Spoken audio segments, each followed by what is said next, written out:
من الشيطان الرجيم بسم الله الرحمن الرحيم الحمد لله الذي دل على وجوب وجوده افتقار الممكنات وعلى قدرته وعلمه احكام المصنوعات المتعالية المشابهة الجسمانيات المنزه بجلاله عن مناسبة الناقصات نحمده حمدا يملأ أقطار الأرض والسماوات والصلاة والسلام على نبيه صاحب الآيات والبينات سيدنا ومولانا أبي القاسم محمد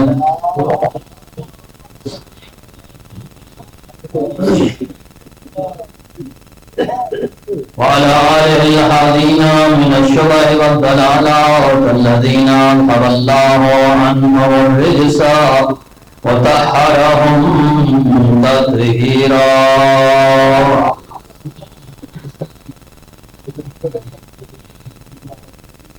والرحمة على محبيهم ومواليهم واللعنة على أعدائهم من يوم عداوتهم إلى يوم الدين ومن يوم الدين إلى أبد العابدين أما بعد فقد قال الله تعالى في كتابه المجيد وفرقانه الحميد وقوله الحق وهو أصدق القائلين بسم الله الرحمن الرحيم ولا تحسبن الذين قتلوا في سبيل الله أمواتا بل احیاء عند ربهم یرزقون صلوات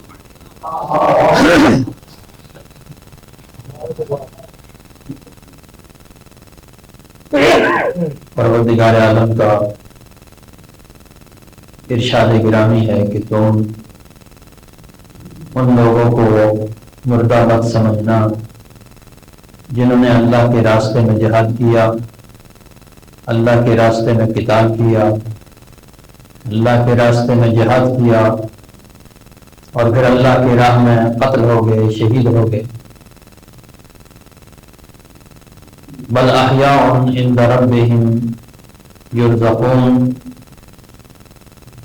بلکہ وہ تو زندہ ہیں، اپنے رب کے پاس حیات طیبہ سے بہرہ ہوئے ہیں اور رزق طیب سے بہرہ مند ہو رہے ہیں۔ اللہ کی راہ میں جو جہاد کرتا ہے اور اللہ کے راستے میں قتل ہو جاتا ہے، دین مبین اسلام میں ان لوگوں کو مردہ نہیں کہا جاتا بلکہ وہ زندہ ہوتے ہیں۔ یوں تو ہر انسان کی موت ہمارے نزدیک ایک دنیا سے دوسری دنیا میں منتقل ہونے کا نام ہے۔ موت ختم ہو جانے کا نام نہیں بلکہ انتقال کا نام ہے، ایک عالم سے دوسرے عالم میں منتقل ہو جانے کا نام ہے۔ لیکن شہید کا درجہ دوسروں سے بلندتر ہوتا ہے، اس کے خصوصی درجے کو ہی سامنے رکھ کر پروردگار عالم نے یہ فرمایا کہ وہ زندہ ہوتا ہے، زندہ ہوتے ہیں تو انہیں مردہ مت سمجھو۔ دیکھیے کہ جو لفظ شہید ہے، لفظ شہید اور لفظ مقتول میں بھی تھوڑا سا فرق ہے۔ مقتول تو وہ ہے کہ جو قتل ہو جاتا ہے، شہید کا جو لفظ ہے قرآن مجید میں اور دیگر مقامات پر بھی استعمال جہاں ہوا ہے، لفظ شہید شاہد سے ہے، شاہدہ یشہدو، یعنی کسی چیز پر کسی موقع پر حاضر ہو۔ گواہ وہ ہوتا ہے جو کسی موقع پر حاضر ہے، جو موجود، تو پس شہید وہ ہے جو کسی مقام پر حاضر ہے۔ اب وہ کس مقام پر حاضر ہے، اس مقام کی معرفت شاید ہمیں اور آپ کو حاصل نہ ہو سکے، لیکن شہید کے خود یہ جو لفظ شہید ہے یہ اس بات کی گواہی ہے کہ شہید یعنی وہ حاضر ہوا۔ ممکن ہے یہاں پر حضور سے مراد حضور عند اللہ ہو، یعنی وہ اپنے رب کی ملاقات کے لیے حاضر ہوا ہے، اس لیے اسے شہید کہا گیا، یا اس کے اور بھی درجات ہو سکتے ہیں۔ تو شہید کی ایک تو حیات طیبہ ہے کہ جس کے بارے میں اللہ نے یہ فرمایا کہ وہ اپنے رب کے پاس رزق پا رہے ہیں اور زندہ ہیں، وہ حیات طیبہ جو حیات معنوی ہے، جو اپنے پروردگار کے نزدیک ہے، اس کے بارے میں ہم بات کر سکتے ہیں، گفتگو کر سکتے ہیں۔ شاید اس کی معرفت کا ماحق ہو حاصل کرنا مشکل ہو، لیکن شہید کی ایک دنیاوی حیات بھی ہوتی ہے، ایک دنیاوی حیات ہے، اور اس دنیاوی حیات کا مطلب کیا ہے وہ ہم بڑے اچھے طریقے سے سمجھ سکتے ہیں۔ اس لیے کہ شہید جب دنیا سے جاتا ہے تو اپنی شہادت کے ذریعے سے جو سب سے پہلا کام کرتا ہے وہ ظالم کے چہرے سے نقاب لڑتا ہے۔ ظالم جو اس سے پہلے نقابوں کے پیچھے چھپ کر بیٹھا ہوتا ہے، شہید کا جب خون گرتا ہے تو یہ خون اتنی برکت کا حامل ہوتا ہے کہ سب سے پہلے ظالم کے چہرے سے نقاب ہٹا دیتا ہے۔ یہ پہلی برکت ہے شہید کے خون۔ دوسری یہ کہ جب کوئی شہید ہوتا ہے واقعاً اللہ کے راستے میں، تو شہید کے خون کی دوسری برکت یہ ہوتی ہے کہ وہ قوم کو متحد کر دیتا ہے، قوم کو اکٹھا کر دیتا ہے۔ ہاں، اگر قوم کے اندر کوئی غدار موجود ہوں جو قوم کو مجتمع نہ ہونے دیں، اکٹھے نہ ہونے دیں، تو یہ الگ بات ہے، اس کا تعلق شہید سے نہیں۔ شہید نے اپنا کام کر دیا، اور بسا اوقات یہ کام ہمیں نظر بھی آتا ہے۔ شہید کی شہادت بسا اوقات ایسا ہوتا ہے کہ وہ لوگ کہ جو زندگی میں مخالفت کر رہے ہوتے ہیں وہ بھی اقرار کرنے پہ مجبور ہو جاتے ہیں کہ ہاں ان کا راستہ درست تھا اور صحیح تھا۔ یہ شہید کے خون کی کم از کم دنیاوی برکت تو ہے نا، ہم اس کے بارے میں یہ کہہ سکتے ہیں کہ یہ کیا ہے، شہید نے اپنے خون کے ذریعے دنیا میں اس طرح ہلچل مچل۔ اب اسی چیز کو دیکھتے ہوئے رہبر شہید سید علی خامنہئی کے بارے میں کہوں، جن کو آج شہید کہتے ہوئے بھی کلیجہ منہ کو آتا ہے، بڑی مشکل ہے ہمارے لیے یہ لمحہ۔ وہ ہستی کہ جو 37 سالوں تک مسلسل اپنی قوم کی رہنمائی کرتی رہی، جس کی آواز کے ذریعے سے ملت کو سکون ملتا تھا، جس کا لہجہ مظلوم انسانوں کے لیے طاقت کی نوید تھا، جس کا انداز ایسا تھا کہ اس کے انداز کو دیکھ کر تڑپتے دل سکون پا جاتے تھے، جو جب تک زندہ رہا پورے قد سے امپریلزم کے مقابلے میں ڈٹ کے کھڑا رہا، اور پھر جب شہید ہوا تو اس شان سے شہید ہوا کہ اس امپریلزم کے چہرے سے ساری نقابیں الٹ دی۔ اور کس طریقے سے نقابیں الٹی ہیں کہ آج دنیا میں وہ لوگ بھی جو اس سے پہلے ایران پر تنقید کر رہے تھے، ایران کی پالیسیوں کو غلط کہہ رہے تھے، آج یہ کہنے پہ مجبور ہو گئے ہیں کہ ایران کا موقف درست تھا، شہید آیت اللہ خامنہئی کا موقف درست تھا اور صحیح تھا اور صحیح ہے۔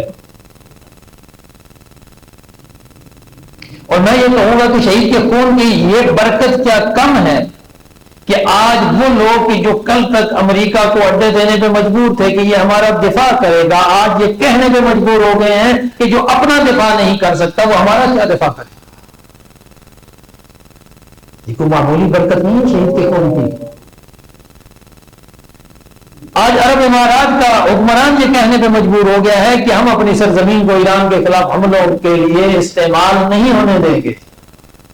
آج عرب ممالک جو کل تک کہتے تھے کہ یہ ہمارا دشمن ہے، آج یہ کہنے پہ مجبور ہو گئے کہ نہیں، ہمارا دشمن ایران نہیں ہے۔ میزائل حالانکہ جا کے لگے ہیں، ان کی سرزمین پہ جا کے لگے ہیں، عرب ممالک کے اندر لگے ہیں، بحرین میں لگے ہیں، سعودیہ میں لگے ہیں، اور UAE میں لگے ہیں، عمان میں لگے ہیں، لیکن سب کو پتا ہے کہ یہ حملہ عرب ممالک پہ نہیں ہوا، یہ حملہ امریکہ کے اڈوں پہ ہوا۔ اس سے پہلے یہ بات لوگوں کو سمجھ نہیں آتی تھی، اور اگر ایسا واقعہ ان کی زندگی میں ہوا ہوتا نا تو میرا خیال ہے کہ ایک عجیب سی صورتحال بن جانی تھی، اور ایک خطے کے ممالک آپس میں شاید ٹکرا جاتے کہ یہ ہماری سرزمین پر حملہ ہوا ہے۔ لیکن میں کہوں گا کہ یہ شہید کے خون کی پہلی برکت ہے کہ وہی لوگ جو کل تک کہہ رہے تھے کہ یہ امریکہ ہمارے دفاع کے لیے آیا ہے اور ایران ہمارا مخالف ہے، ہمیں ایران سے خطرہ ہے، آج وہ یہ ماننے پہ مجبور ہو گئے کہ خطرہ ہمیں ایران سے نہیں ہے، خطرہ امریکہ اور اسرائیل سے۔ یہ شہید کے خون کی برکت ہے، اور پوری دنیا بیدار ہو رہی ہے، پوری دنیا کے ممالک یہ کہنے پہ مجبور ہو رہے ہیں کہ امریکی امپیریلزم جو ہے اس کی زیادتی ہے، اس کا یہ ظلم ہے، یہ شہید کے خون کی برکت۔ اور آج دنیا کو واضح، دنیا کے لیے واضح ہو رہا ہے کہ کون کس مقام پر کھڑا ہے۔ وہ جو خود کو مظلوموں کا حامی بنا کر پیش کرتے تھے نا، آج ان کا چہرہ بھی سامنے آ گیا کہ ان میں سے کون واقعی مظلوموں کے حامی ہیں اور کون مظلوموں کے صرف نام استعمال کر رہے تھے۔ بہت سارے لوگ ہیں، بہت سارے چہرے واضح ہوئے ہیں، اور اسی ملک کے اندر آپ دیکھ لیں گے بہت سارے حکمرانوں کے علاوہ بھی بہت سارے لوگوں کے چہرے واضح ہو گئے جو اس بات پہ خوشیاں مناتے ہوئے نظر آ رہے ہیں۔ یعنی معلوم انسان حیران ہوتا ہے کہ کسی انسان کے مرنے کی ان کو خوشی کیوں ہو سکتی ہے، اور انسان بھی وہ انسان جو آزادی کا درس دیتا رہا، جو حریت کا درس دیتا رہا، جو استقامت کا درس دیتا رہا، جو امپیریلزم سے مقابلے کا درس دیتا رہا، وہ انسان جس نے اپنی ذات کے لیے کچھ نہیں کیا، اپنے لیے کچھ نہیں کیا، اپنی طرف لوگوں کو نہیں بلایا، اس نے ہمیشہ یہی بات کی کہ ہم مخالف ہیں تو امریکہ کے مخالف ہیں، اس لیے امریکہ کے مخالف ہیں کہ امریکہ تمام ملکوں پر اپنا تسلط قائم کرنا چاہتا ہے۔ ہمیں امریکہ کے عوام سے کوئی مخالفت نہیں ہے، امریکی عوام سے ہماری کوئی دشمنی نہیں ہے، اس سسٹم کے ساتھ مقابلہ ہے، اس نظام کے ساتھ مقابلہ ہے جو نظام پوری دنیا کے اندر اپنی حکومت چاہتا ہے، اپنا اقتدار چاہتا ہے، اور آج دنیا کے سامنے واضح ہو گیا۔ ہم جیسے لوگوں کے لیے تو پہلے بھی واضح تھا، جن کے لیے واضح نہیں تھا آج ان کے لیے بھی واضح ہو گیا ہے۔ ہم تو پہلے بھی یہ سمجھتے تھے کہ امریکی امپیریلزم کا کردار کیا ہے، یہ کردار کیا ہے، یہ ہر دنیا کے ہر ملک میں اپنا تسلط چاہتا ہے، اپنا اقتدار چاہتا ہے، اور یہ چاہتا ہے کہ ہماری ملٹی نیشنل کمپنیز جو ہے وہ وہاں جا کے اجارہ داری قائم کریں۔ ایران کے اوپر ان کی کیا نظر ہے؟ ایران کے تیل کے اوپر ان کی نظر ہے۔ دوسرے ممالک کے ساتھ، وینزویلا کے ساتھ کیا کیا انہوں نے؟ اس سے پہلے آپ چلے جائیں، تاریخ کے اندر چلے جائیں نا، گزشتہ تاریخ صرف 20ویں صدی کی تاریخ ہی کنگال لیں، لیٹن امریکہ کے اندر انہوں نے کیا کیا؟ چلی میں سلواڈور آلندے کی بڑی جمہوری حکومت تھی، خالص جمہوری بنیادوں پر وہ حکمران بن کے آیا تھا سلواڈور آلندے، جس کو عوام نے منتخب کیا تھا۔ اس کے خلاف فوجی حکومت، فوجی بغاوت کروائی گئی، جنرل پینوشے کی پشت پناہی کی اس امریکہ نے، اور اس کو قتل کروایا گیا سلواڈور آلندے کو۔ پاناما کے اندر یہی کام کیا گیا۔ افریقی ممالک کے اندر جب افریقی ملک کانگو نے بلجیم سے آزادی حاصل کی تھی، تو بلجیم سے آزادی کے بعد وہاں پر جو آزادی کا رہنما تھا پیٹرس لوممبا، اپنے زمانے کا انتہائی حریت پسند انسان تھا، آزادی پسند انسان، جس نے اپنے ملک کی اور اپنے قوم کی اور اپنے لوگوں کی رہبری کی، ان کی نمائندگی کی، اور ان کو لے کر بلجیم کے استعمار کا مقابلہ کیا، اپنے ملک کو آزادی دلوائی۔ لیکن جب آزادی مل گئی تو اسی کے خلاف امریکہ نے کیا کیا؟ اس ملک کے ایک فوجی جرنیل کو سامنے لایا، موبوتو سیسیکو جس کا نام تھا، تو اس کی پشت پناہی کی گئی، اور اس انداز سے پشت پناہی کی گئی کہ بالآخر اس لوممبا کو قتل کر دیا گیا، اس کی حکومت کا تختہ الٹ دیا گیا۔ اور کتنے ہی ممالک میں کس کا ذکر کروں، کہاں ذکر کروں؟ پاکستان کے اندر آپ دیکھیں ذوالفقار علی بھٹو کی جمہوری حکومت کو ختم کرنے کے لیے کس طرح فوجی بغاوت کروائی گئی۔ ان سب چیزوں کے پیچھے خود امریکہ کا کردار ہر جگہ پر نظر آتا ہے۔ ایران کے اندر اس سے پہلے ہو چکا ہے۔ آج یہ کہتے ہیں نا یہ مذہبی حکومت، یہ صرف مذہبی حکومت کے مخالف نہیں ہے، یہ ہر اس حکومت کے مخالف ہیں جو اپنے لوگوں کے لیے اپنے وسائل اپنے لوگوں کے لیے استعمال کرنا چاہتے ہیں۔ جو بھی حکمران اپنے عوام کے ساتھ مخلص ہوگا امریکہ اس کا دشمن ہوگا، اور جو حکمران امریکی مفادات کا وفادار ہوگا وہ ان کے نزدیک بڑا جمہوری لیڈر ہوتا ہے، وہ ان کے نزدیک بڑا بہترین اور محافظ ہوتا ہے، اس کی وہ تعریف ہی کرتے ہیں۔ اور یاد رکھو کہ جس کی تعریف امریکہ کر دے وہ ملک اور قوم کا وفادار نہیں ہو سکتا، وہ ملک کا غدار ہوگا، اور جو ملک کا وفادار ہوگا اس کو کبھی امریکہ تعریف نہیں کرے، یہ اس کی تاریخ نہیں ہے۔ ایران کے اندر اس سے پہلے جب میں ذکر کر چکا ہوں، ڈاکٹر مصدق جمہوری طریقے سے وزیر اعظم منتخب ہوا تھا، اور اس نے منتخب ہونے کے بعد سب سے پہلا کام کیا کیا تھا؟ ایران کی جو پیٹرول کی جو صنعت تھی، پیٹرولیم کی صنعت، جو اس وقت ایک برطانوی کمپنی کے پاس تھی، جس کو ٹھیکے میں دے دیا تھا شاہ وقت نے، اس وقت کے شاہ ایران نے، تو اس نے آتے ہی سب سے پہلے کیا کیا؟ اس کو نیشنلائز کیا کہ یہ ہمارے ملک کے وسائل ہیں، ہمارے لوگوں پر خرچ ہونے چاہیے۔ اس کی حکومت کا تختہ الٹوایا گیا، اس کی حکومت کا تختہ الٹنے کے لیے تہران کی سڑکوں پر اس کے خلاف مظاہرے کروائے گئے، مرد آباد مصدق کے نعرے لگوائے گئے، مرگ پر مصدق کے نعرے لگوائے گئے۔ یہ تاریخ شاہد ہے۔ آج اگر آیت اللہ خامنہئی کے خلاف مظاہرے ہوتے ہیں تو اس سے آپ حیران و پریشان نہ ہوں، یہ کوئی نئی بات نہیں ہے۔ پیٹرس لممبے کے ساتھ یہی کیا گیا، سلواڈور الندے کے ساتھ یہی کیا گیا، کیوبا کی حکومت کتنی بار الٹنے کی کوشش کی اسی امریکہ نے، یہی ان کا کردار رہا۔ تو وہ اپنے نمائندے بیچ میں اتار دیتے ہیں، اپنے جاسوس بیچ میں اتار دیتے ہیں اور حکومت کے خلاف نعرے لگا کے پھر آ جاتے ہیں جمہوریت کے چیمپئن بن کے کہ ہم عوامی حقوق کے محافظ ہیں۔ لیکن شہید آیت اللہ خامنہئی نے اپنے خون کے ذریعے سے ان کے ان سارے حربوں کو ناکام بنا دیا، ان کے ان ساری چالوں کو ناکام بنا دیا ہے اپنی شہادت کے ذریعے سے، اور یہ شہید کے خون کی پہلی برکت۔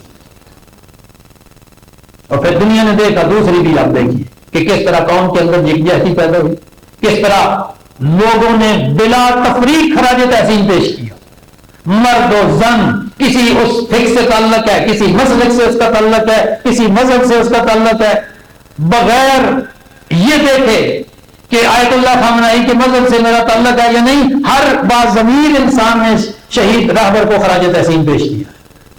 یہ بھی شہید کے خون کی برکت ہے۔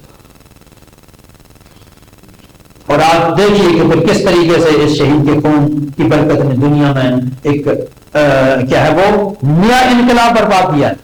کل تک امریکی ناقابل شکست سمجھے جا رہے تھے، کل تک یہ سمجھا جا رہا تھا کہ جو جس کا دفاع امریکہ کرے گا وہی کامیاب ہوگا، اور آج دنیا نے دیکھا کہ امریکہ کو اس خطے سے اپنے اڈے ختم کرنے پڑ رہے ہیں، کئی جگہ سے وہ اپنے اڈے ختم کر چکے ہیں، اور جو باقی ہیں انشاءاللہ وہ بھی ختم ہوں گے۔ وہ جو ان کا بحری بیڑا تھا ابراہم لنکن USS کے نام سے، کتنا روب و دبدبہ تھا، ہمارے خبروں والے تجزیہ نگار خبریں سنا رہے تھے میں جی وہ جی بیڑا آ گیا جی، یہ کر دے گا جی، وہ کر دے گا، تو یہ دیکھ لیجئے کہ پھر وہ پیچھے ہٹنے پہ مجبور ہوا ہے یا نہیں ہوا۔ آج وہ گلف سے نکل کر بحر ہند میں جا پہنچا ہے، صرف اور صرف ایران کے ڈرون اور ایران کے میزائلوں کے خوف سے وہ اپنے آپ کو چھپانے پہ مجبور ہوا ہے۔ یہ کس کی برکت ہے؟ یہ شہید کے خون کی برکت ہے، یہ شہید کے خون کا نتیجہ ہے۔ آج اگرچہ ہم یتیم ہوئے ہیں، اگرچہ ہم نے ایک راہبر بظاہر اس کی ظاہری زندگی کھوئی ہے، لیکن اس نے دنیا سے جا کر ایک ملت کو ایک نئی روح دے دی ہے، ایک نئی زندگی دے دی، اور یہی چیز ہمیں تسلی دیتی ہے۔ اگرچہ آج ہم ظاہری شکل میں ان کو اپنے سامنے نہیں دیکھ رہے، ان کے الفاظ ہمارے سامنے بظاہر نہیں ہیں، ان کا چہرہ بظاہر ہمارے سامنے نہیں ہے، لیکن ان کے خون کی برکت موجود ہے، ان کی شہادت کے اثرات موجود ہیں اور موجود رہیں گے انشاءاللہ العزیز۔ اور دنیا دیکھے گی کہ کس طریقے سے پھر امریکہ کے اس کیا ہے وہ ناقابل شکست ہونے کا جو ظلم تھا وہ پارا پارا ہوتا ہے، وہ کس طریقے سے ختم ہوتا ہے، اسرائیل کا کس طریقے سے پارا پارا ہوتا ہے، کتنے اس نے اپنے دفاع کے لیے درجے بنائے ہوئے تھے، آئرن ڈوم تھا، ڈیوڈ سلنگ ہے، فلاں فلاں فلاں کیا کیا چیزیں تھیں، لیکن آج وہ اپنی جانیں بچانے پہ مجبور ہو رہے ہیں، وہ چھپنے پہ مجبور ہو رہے ہیں۔ اور آپ دیکھیے کہ ادھر مقابلہ ہے، وہ کھلے عام بمباری کر رہا ہے امریکہ ایران کے اوپر، شہریوں کے اوپر بمباری کر رہا ہے، اسکولوں اسپتالوں کسی چیز پر رحم نہیں کر رہا، لیکن آپ دیکھ لیجئے کہ ایران کی عوام بنکرز میں نہیں جا رہی، وہ اپنی سڑکوں پہ موجود ہیں، وہ کھلے عام موجود ہیں۔ اور ادھر دیکھیے کہ حکومتی لوگ ہوں یا عام لوگ ہوں، ہر بندہ سر چھپانے کے لیے دوڑ رہا ہے کہ میں اپنی جان بچاؤں۔ پھر جیت کس کی ہوگی؟ جو موت سے ڈرتا ہے اس کی جیت نہیں ہو سکتی، جیت اس کی ہوتی ہے جو موت کی آنکھوں میں آنکھیں ڈال کر موت کو بھی پیچھے رکھنے میں مجبور کر رہی، موت کو اگر مشینوں پہ مجبور کرتا ہے جیت ہمیشہ اس کی ہوتی۔ اور جو ملت امام حسین کے فلسفے پہ چل رہی ہے اس کو تو پیچھے ہٹنے کو مجبور کیا نہیں جا سکتا۔ آیت اللہ خامنئی ہمیشہ زندگی میں یہی کہا کرتے تھے کہ ہم امام حسین کے فلسفے کے پیروکار، اور یہ کہا کرتے تھے کہ جس دین پر امام حسین قربان ہو سکتے ہیں میں تو کوئی بڑی چیز نہیں ہوں۔ ہمیشہ دعائیں مانگا کرتے تھے کہ اللہ ہمیں شہادت نصیب کرے، ہمیں شہداء کے ساتھ ملحق کرنا۔ دیکھ لیجیے کہ دنیا میں کس طریقے سے ان کی دعا قبول ہوئی۔ اب دیکھیے اس سے بڑی کیا سعادت ہو سکتی ہے؟ ایک بندہ 86 87 سال 88 سال اس کا سن ہے، ساری زندگی اس کی گزر گئی ہے، میدان کے اندر گزری ہے، ڈٹ کے زندگی گزاری ہے، پوری زندگی جدوجہد میں گزری ہے، انقلاب کے آغاز سے لے کر ہر مقام پر وہ موجود رہے ہیں، میدان جنگ میں جاتے رہے ہیں، اور پھر آخر میں بھی آپ دیکھ لیجئے کہ انہوں نے بستر پہ ایڑیاں رگڑ کر جان نہیں دی، میدان میں جان دی ہے، اور اس میدان میں اپنے دفتر میں بیٹھ کر دنیا والے خبریں اڑا رہے تھے کہ پتہ نہیں یہ خامنئی صاحب وہاں چھپ جائیں گے، چلے جائیں گے۔ تو شہید نے اپنا خون دے کر دنیا والوں پر یہ ثابت کیا ہے کہ جو حسین ابن علی کے ماننے والے ہوتے ہیں وہ میدان میں شہید ہوتے ہیں، وہ چھپ کر بھاگتے نہیں ہیں۔ یہ وہ عظیم کردار ہے جو شہید آیت اللہ خامنئی نے ادا کیا، اپنے خون کے ذریعے سے، اپنے کردار کے ذریعے سے، اپنے عمل کے ذریعے سے۔ اب ضرورت اس بات کی ہے کہ اس عمل کو باقی رکھا جائے، اس کردار کو باقی رکھا جائے، جو ہمارے لیے مشعل راہ ہے، ان کا طرز عمل، ان کی زندگی، اس سے روشنی لے کر اپنے سفر کو آگے بڑھائے۔ تو یہاں میں یہ بات بھی کہنا چاہوں گا کہ دیکھیے شہید آیت اللہ خامنئی راہبر بھی تھے، ایران کے راہبر تھے، لیڈر تھے، یہ درست بات ہے، لیکن مذہبی طور پر پوری دنیا کے تشیع کے لیے قابل احترام، یہ ایک طرف۔ دوسری طرف چونکہ وہ ایک آزادی پسند لیڈر، چونکہ وہ امپریلزم کے مخالف تھے، کیپیٹلزم کے مخالف تھے، اس لیے ہر باضمیر انسان انہیں آئیڈیلائز کرتا تھا، ہر حریت پسند انسان انہیں پسند کرتا تھا۔ تو جس انسان کو آئیڈیلائز کیا جائے، اس کو پسند کیا جائے، اس کو لائک کیا جائے، مجھے بتائیں اس کی شہادت پر، اس کے قتل پر لوگوں کو دکھ ہوگا کہ نہیں ہوگا؟ تو جب دکھ ہوگا وہ اپنے دکھ کا اظہار بھی کریں گے، وہ اپنے دکھ کا اعلان بھی کریں گے۔ کسی کو حق نہیں ہے کہ اس دکھ کے اظہار اور اعلان کا راستہ روکے، کسی کو یہ حق نہیں ہے کہ ان کے راستے میں رکاوٹ ڈالے۔ پاکستان کے اندر لوگوں نے مظاہرے کیے، دنیا بھر میں مظاہرے ہوئے، پاکستان کے اندر بھی ہوئے، نوجوانوں نے یقیناً اپنے جذبات سے مجبور ہو کر وہ امریکی قونصلیٹ کی طرف دوڑ پڑے۔ ان کا مقصد کو یہ نہیں تھا، وہ کوئی تباہ نہیں کرنا چاہتے تھے، ان کے پاس اسلحہ نہیں تھا، لیکن کیا کیا گیا؟ ان کی طرف ڈائریکٹ گولیاں چلائی گئی ہیں۔ یہ کام کا انصاف ہے؟ آپ ان کو روکنا چاہتے تھے، روکنا آپ کا حق تھا، روکنے کے اور 100 طریقے ہو سکتے ہیں نا۔ تو کیا اس مقام پر ہماری حکومت مجرم ثابت ہوتی ہے کہ نہیں ثابت ہوتی؟ کہ جس نے ہمارے نوجوانوں پر براہ راست گولیاں چلائی ہیں، گلگت کے اندر اسی طرح ہوا ہے، اسلام آباد کے اندر ہوا ہے، کراچی کے اندر ہوا ہے، کتنے ہی نوجوان ہمارے شہید ہوئے۔ تو ان شہیدوں کا خون ہمارے وقت کے حکمرانوں کی گردن پر۔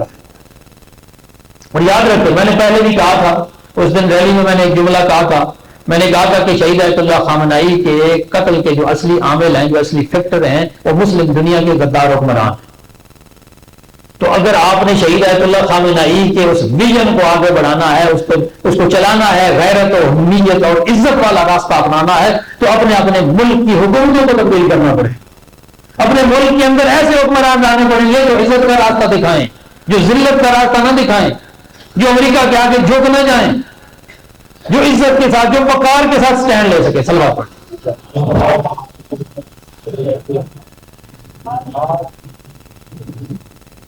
آج شہید آیت اللہ خامنئی کو خراج تحسین پیش کرنے کا میں یہ سمجھتا ہوں کہ سب سے بہترین طریقہ یہ ہے کہ اپنے وقت کے غدار اور خائن حکمرانوں کے خلاف ایک پرامن جدوجہد شروع کی جائے۔ پرامن، میں پرامن جدوجہد کا حامی ہوں، میں مسلح تحریک کا حامی نہیں ہوں، میں اس طرح کی دہشت گردانہ کارروائیوں کا سخت مخالف ہوں۔ میں کہتا ہوں کہ پرامن جدوجہد ہونی چاہیے اور سیاسی جدوجہد ہونی چاہیے، جو ہر انسان کا پیدائشی اور فطری حق ہے۔ آج ہمارا کام یہ نہیں ہے کہ ہم وہاں جا کے ایران میں جا کے لڑنا شروع کر دیں، وہ ایرانی لڑ رہے ہیں الحمدللہ بہترین طریقے سے لڑ رہے ہیں۔ آج ہمارا یہ فریضہ بنتا ہے کہ اپنے ملک کے اندر اس سیاسی سسٹم میں تبدیلیاں لائی جائیں، وہ سیاسی سسٹم جو سبب بنا ہے کہ اس ملک کے حکمران امریکہ کے وفادار رہیں. تو آج ہر ملک کے حریت پسند انسانوں کی یہ ذمہ داری ہے کہ وہ اپنے ملک کے حکمرانوں کے اندر وہ تبدیلی لائیں، ملک کے سسٹم میں وہ تبدیلی لائیں. جب ملکوں کے حکمران تبدیل ہوں گے، جب عزت دار اور غیرت مند حکمران آئیں گے، پھر امریکہ کو کسی ملک کے اوپر چڑھائی کرنے کی ہمت نہیں ہوگی، پھر کسی ملک کے اوپر اس کو حملہ کرنے کی جرت بھی نہیں ہوگی. یہی سب سے بہترین طریقہ ہے خراج تحسین پیش کرنے کا. شہید آیت اللہ صاحب نے صلوات پڑھ لیجیے.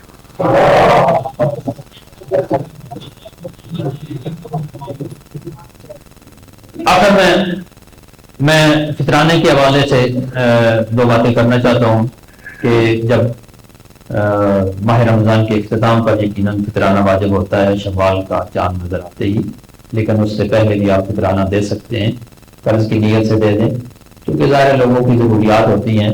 یہ ضروری نہیں کہ آپ ان کے چاند نظر آنے کا ہی انتظار کریں، اور اس سے پہلے بھی آپ اگر آپ کو کوئی مستحق نظر آ رہا ہے تو اس سے پہلے بھی آپ پہنچا سکتے ہیں. فطرانہ ہر شخص پر، ہر گھر کے سربراہ پر واجب ہوتا ہے. گھر کا وہ سربراہ جو اپنا اور اپنے اہل و عیال کا خرچ رکھتا ہو، اس کے اوپر ظاہر فطرانہ واجب ہے. جو خرچ نہیں رکھتا سال کا ظاہر وہ پھر فطرانہ لینے کا حقدار.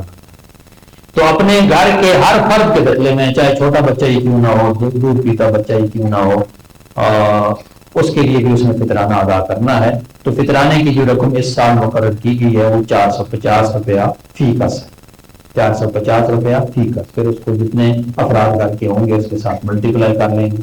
اس کے علاوہ جو لوگ دائمی بیماری کی وجہ سے روزہ نہیں رکھ سکتے یا بڑھاپے کی وجہ سے روزہ نہیں رکھ سکتے، وہ ان کے لیے جو فدیہ مقرر کیا گیا ہے وہ 3000 ہے. یہ منیمم ہے، کم سے کم ہے. کوئی لوگ زیادہ دینا چاہتے ہیں تو زیادہ دینے کی کوئی پابندی نہیں. جتنا زیادہ راہ خدا میں خرچ کریں گے یقیناً بروز قیامت انسان کے کام آئے گا. راہ شہید کی بلندی درجات کے لیے بابا بلند صاحب.